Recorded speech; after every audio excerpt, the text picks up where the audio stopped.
I can comfortably say that I have been into most districts in St. George North. And what's fascinating is that people are saying that they prefer the intimacy that comes from one-on-one rather than a series of public meetings. And my friend Camus, he could attest to that. And they are bringing issues that face them.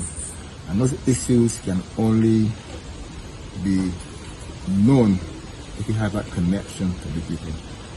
I was just told and reminded that a big issue here in St. George North is that we are required to pay what they call solid waste tax, Mark II, which is on steroids.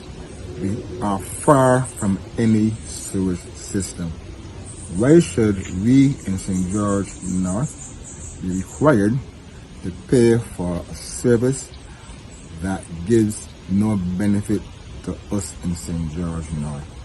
I think that violates the whole principle of taxation. Taxation, you pay and you get a benefit.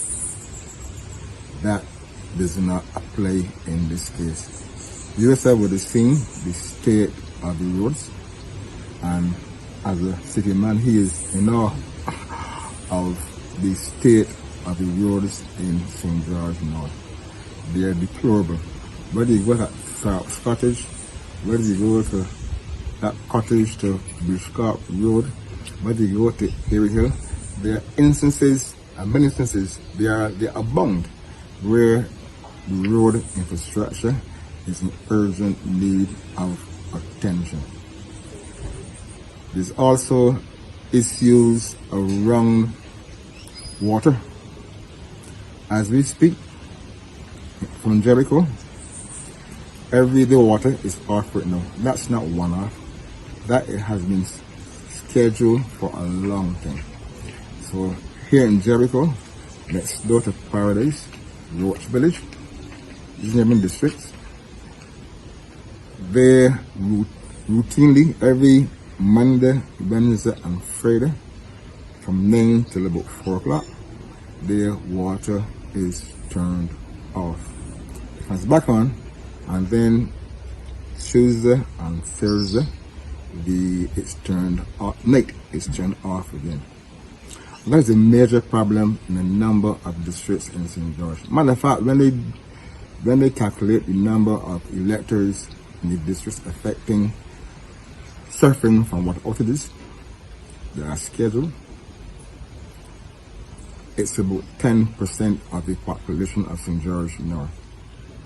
Therefore, if a candidate, as Tony Moore said 3 weekends ago in Market Hill, is surprised about the extent of water outages in St. George North, then you have to question whether that person has in fact a strong enough connection to St. George North to make them worthy as a potential MP for St. George North.